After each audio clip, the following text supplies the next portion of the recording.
choose between KTV, singing, or karaoke microphone. Microphones are mainly divided into two categories: condenser microphones and dynamic microphone.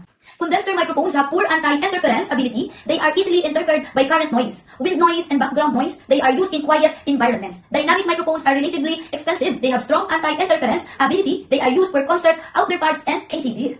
90% on the market are condenser microphones. The price is very cheap. For example, when close to a speaker, it will produce a very sharp sound, or with slight collision, it will be damaged. Very fragile, very sensitive. To solve this problem, we launched the drop-resistant anti-interference L598 dynamic microphone. It is very suitable for party singing. One microphone, 3 function, microphone plus Bluetooth speaker plus recorder. Multifunctional control panel, adjust volume, record song, turn on accompaniment. It has an extra large speaker on the back twice as big as an ordinary microphone, 9W high power with better sound effect. Kaya sa aking awitan ay